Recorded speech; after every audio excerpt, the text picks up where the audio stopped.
Assalamualaikum warahmatullahi wabarakatuh.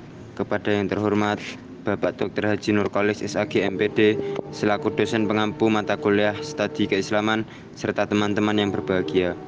Pada kesempatan ini, kami dan kelompok 4 akan mempresentasikan hasil kerja kelompok kami mengenai penelitian fikih. Anggota kelompok 4: 1. Epa Yuliani, 2. Ekuela Najwa Silvia, 3. Hanik Muntadhiroh, 4.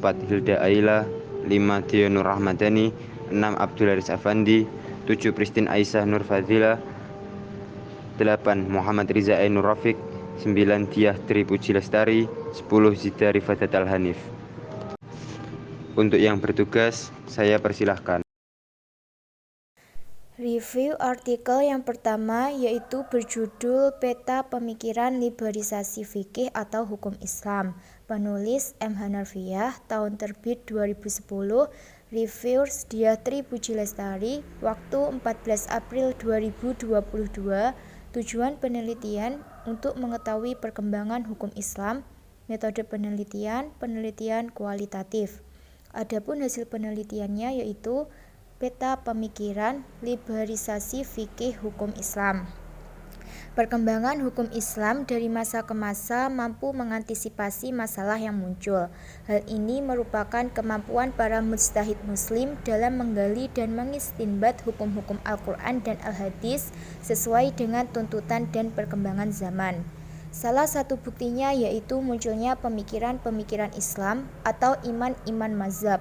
Bertahannya mazhab ini karena kemampuan pemikiran dalam menyesuaikan dengan kondisi sosial masyarakat.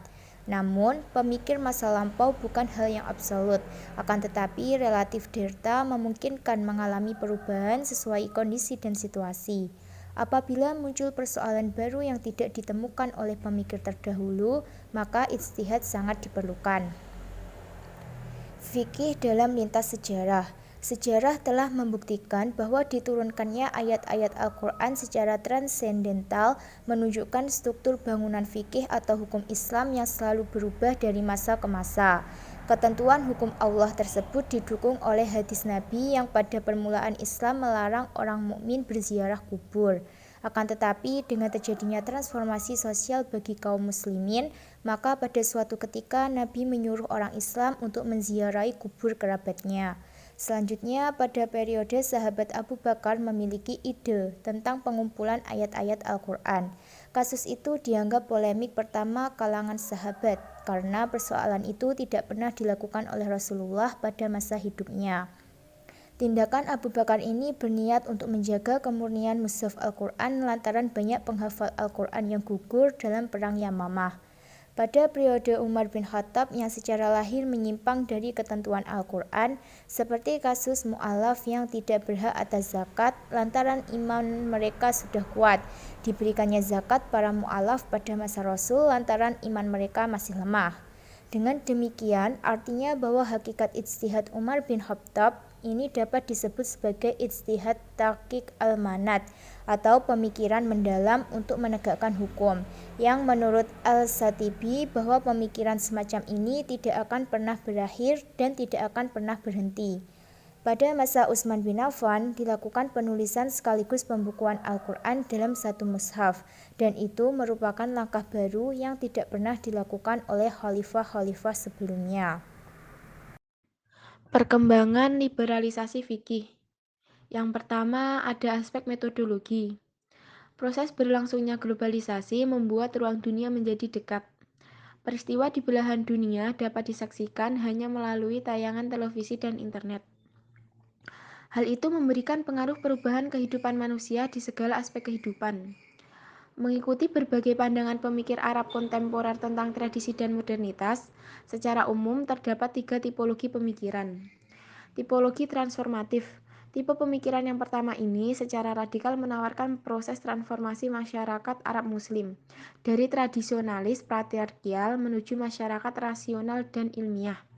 Bagi kalangan ini, cara pandang terhadap agama yang berkecenderungan mistis harus ditolak, karena hal itu tidak didasarkan atas nalar praktis.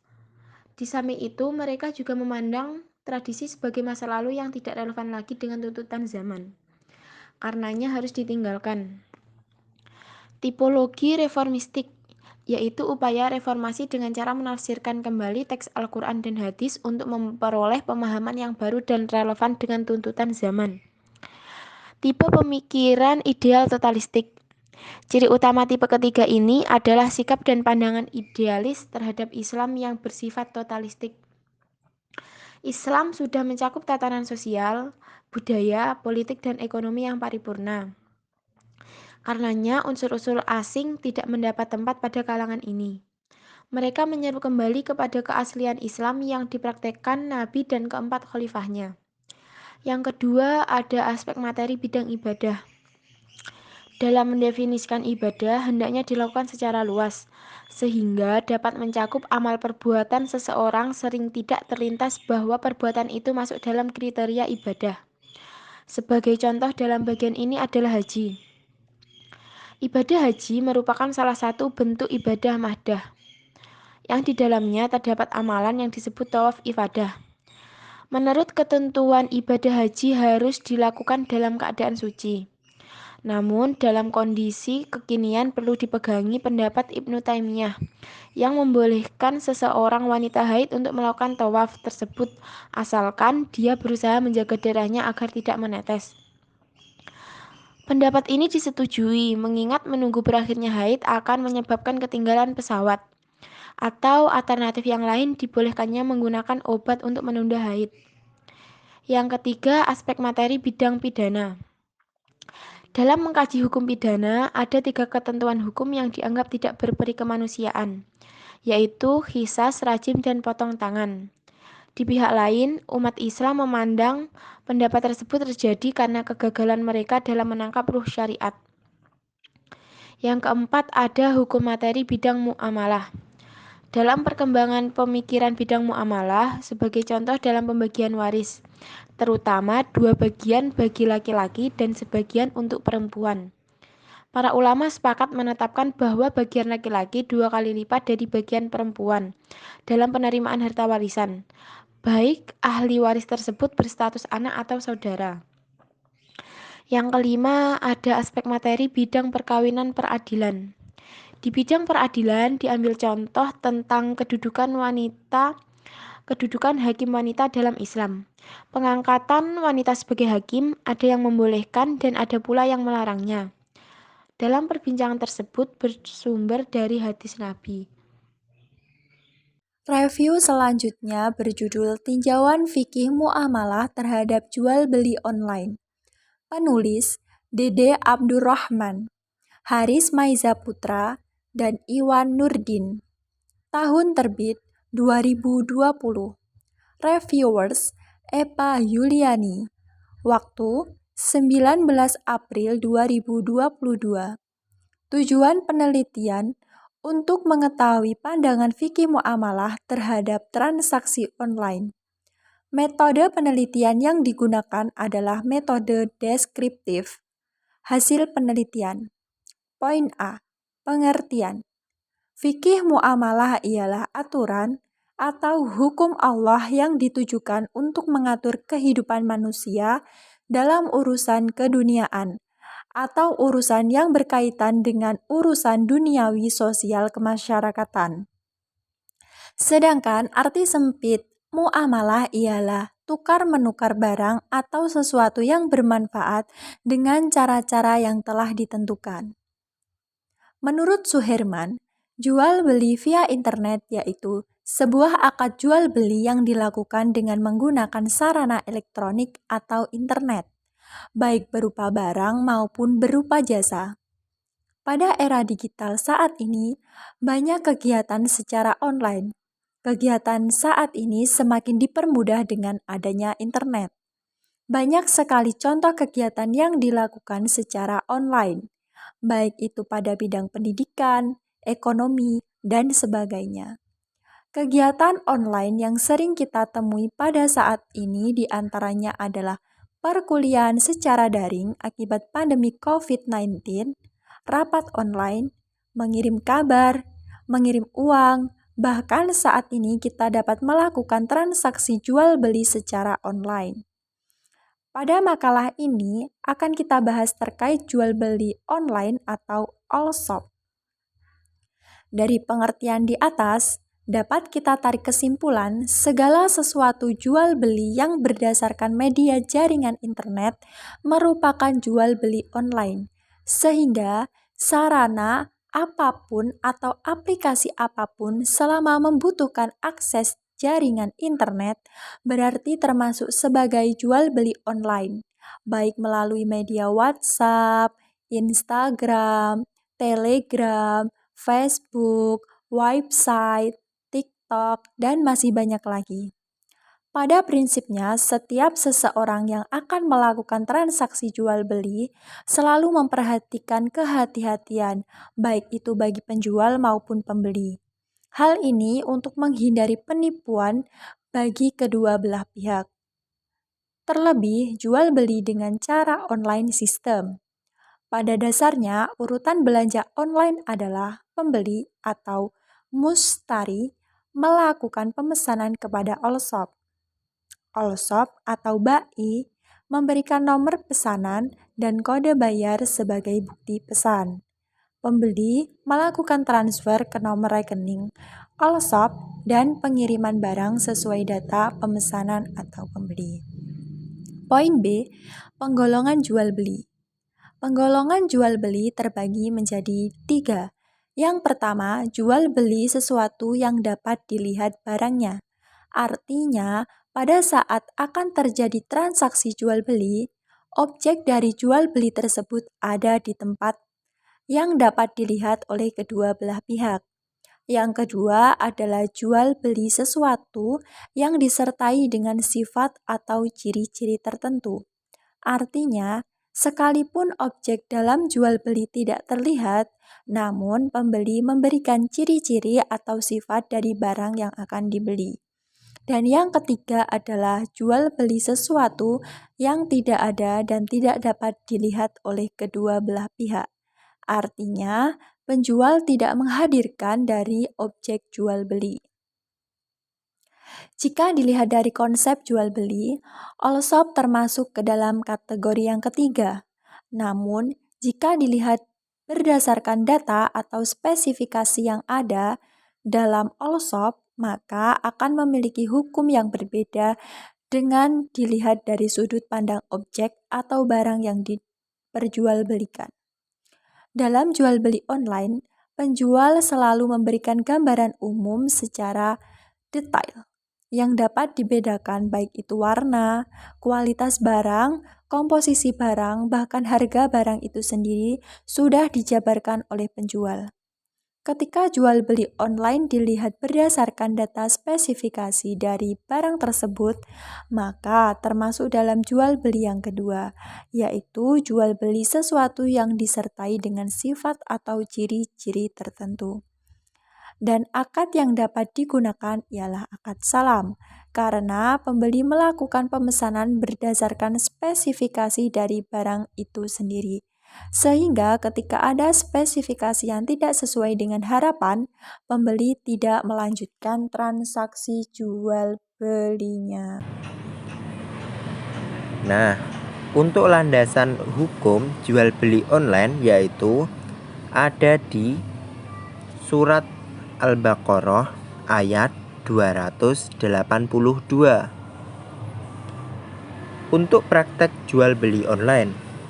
Praktek jual beli online menurut rukun dan syarat akad itu ada 3, yaitu pertama, penjual dan pembeli atau akidani. Dalam jual beli online, penjual nama toko diwakili oleh robotik dan manusia, dan pembeli tidak mengetahui penjual, namun nama dan alamat toko sudah tertera dan dapat diketahui oleh pembeli. Yang kedua, alat tukar dan barang yang dijual ataupun ma'qud alai. Dalam jual beli online, barang disediakan penjual dalam bentuk spesifikasi dan keterangan terkait barang yang dijualnya. Pembayaran dapat dilakukan secara transfer ataupun dapat dilakukan secara cash atau COD. Yang terakhir yaitu serah terima atau sigat. Dalam jual beli online tidak ada sigat secara lisan. Walaupun tidak ada serah terima secara lisan, namun bukti serah terimanya ialah pembeli akan menerima barang setelah beberapa hari setelah melakukan pembayaran. Selain itu, transaksi ini diperbolehkan karena urf berdasarkan pendapat ulama Ibnu al-Sigbaq, al-Nawawi, al-Baghawi. Baik, untuk artikel selanjutnya berjudul Harta Benda dalam Perspektif Hukum Islam. Seseorang pada dasarnya dapat dengan leluasa menikmati, membelanjakan, atau menggunakan harta benda atau harta kekayaannya tanpa ada yang bisa menghalangi selama harta yang diperoleh dengan cara halal. Namun, hak untuk menikmati harta benda milik pribadi tidak bisa bersifat absolut. Mengapa demikian? Karena di dalam prinsip hukum Islam terdapat kalimat, di dalam harta seorang muslim terdapat hak milik orang lain. Harta menurut bahasa yakni sesuatu yang dapat diperoleh dan dikumpulkan oleh manusia dengan suatu tindakan baik berwujud materi maupun manfaat. Adapun sesuatu yang tidak dapat dikumpulkan oleh manusia menurut bahasa itu bukan termasuk harta. Pandangan Islam terhadap harta dan ekonomi. Secara umum, tugas kekhalifahan manusia adalah tugas mewujudkan kemakmuran dan tugas pengabdian atau ibadah dalam arti luas. Untuk menunaikan tugas tersebut, Allah memberi manusia dua anugerah nikmat utama, yakni yang pertama, manhaj al-hayat atau sistem kehidupan, yang artinya seluruh aturan kehidupan manusia yang bersumber kepada Al-Quran dan Sunnah Rasul. Untuk yang kedua, wasilah al-hayat atau sarana kehidupan, segala sarana dan prasarana kehidupan yang diciptakan Allah untuk kepentingan hidup manusia secara keseluruhan. Islam mempunyai pandangan yang jelas mengenai harta dan kegiatan ekonomi. Pandangan tersebut dapat diuraikan sebagai berikut. Untuk yang pertama, pemilik mutlak terhadap segala sesuatu yang ada di muka bumi ini, termasuk harta benda adalah Allah. Kepemilikan oleh manusia hanya bersifat relatif, sebatas untuk melaksanakan amanah mengelola dan memanfaatkan sesuai dengan ketentuannya. Untuk yang kedua, status harta yang dimiliki manusia sebagai berikut. 1. Harta sebagai amanah atau titipan dari Allah. 2. Harta sebagai perhiasan hidup yang memungkinkan manusia bisa menikmatinya dengan baik dan tidak berlebih-lebihan. 3. Harta sebagai ujian keimanan. 4. Harta sebagai bekal ibadah. Untuk yang ketiga, pemilikan harta dapat dilakukan antara lain melalui usaha atau amal atau mata pencaharian ma'isyah yang halal dan sesuai dengan aturannya.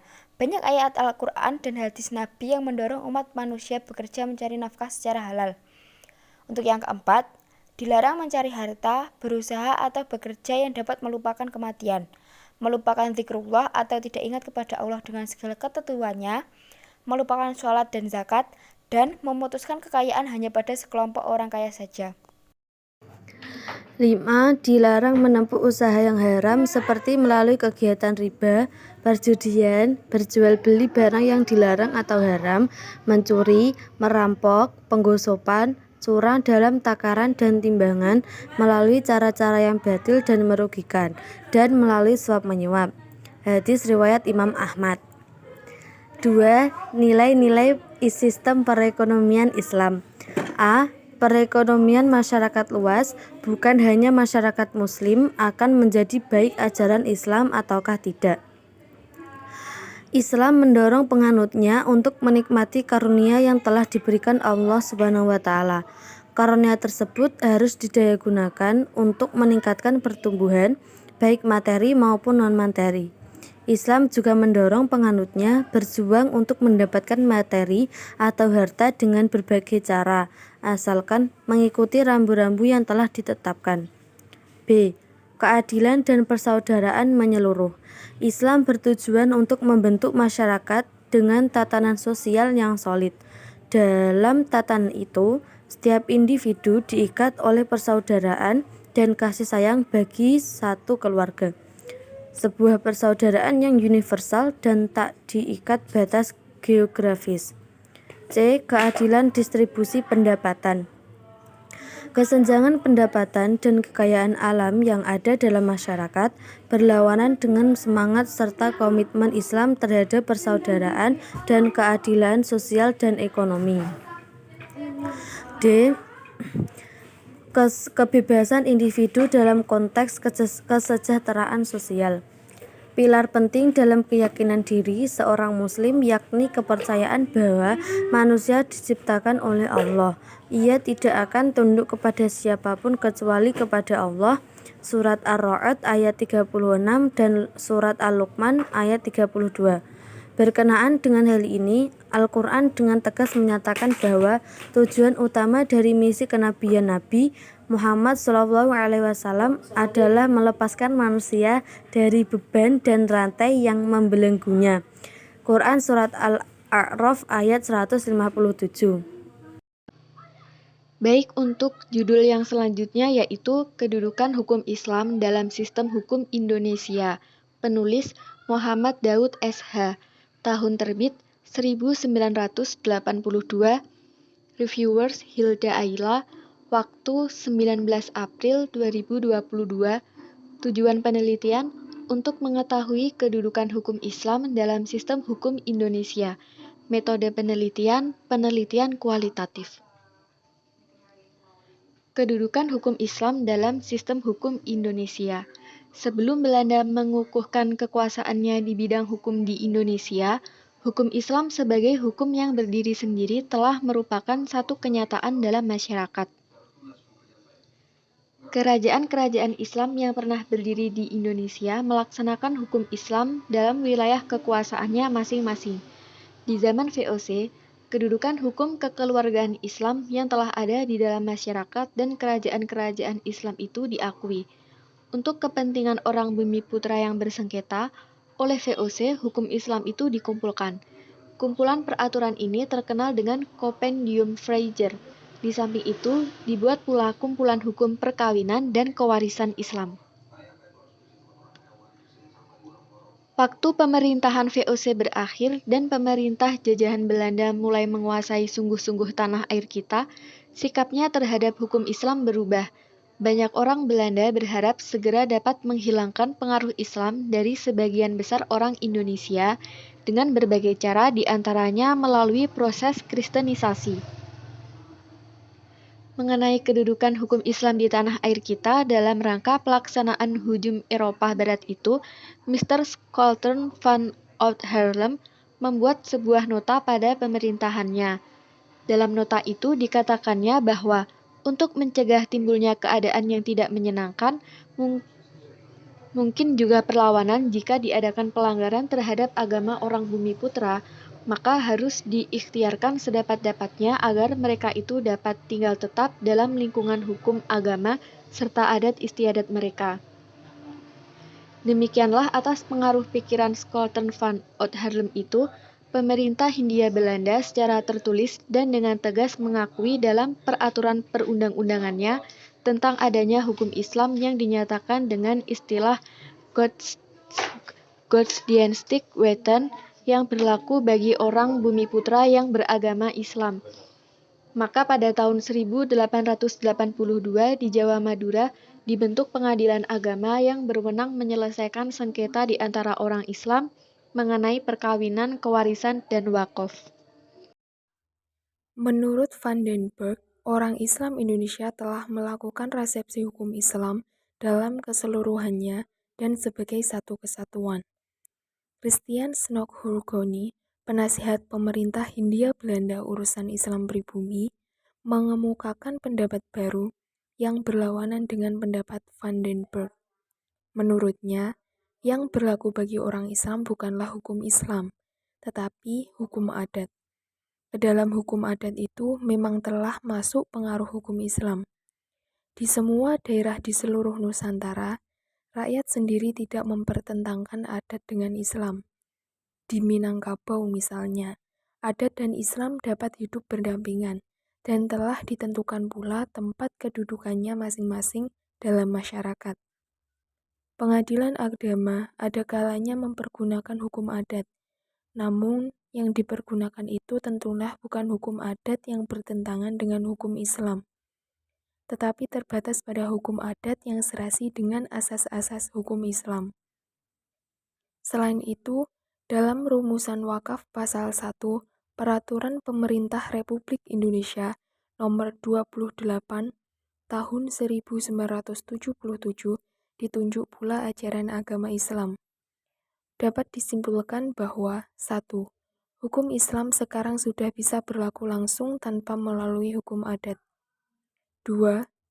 Republik Indonesia dapat mengatur suatu masalah sesuai dengan hukum Islam, sepanjang pengaturan itu berlaku hanya bagi orang Indonesia yang memeluk agama Islam.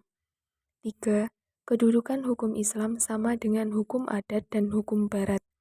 4. Hukum Islam menjadi sumber bagi pembentukan hukum nasional yang akan datang di samping hukum-hukum lainnya yang ada, tumbuh dan berkembang dalam negara Republik Indonesia. Baik, terima kasih atas perhatiannya. Apabila ada kesalahan, mohon maaf sebesar-besarnya. Wassalamualaikum warahmatullahi wabarakatuh.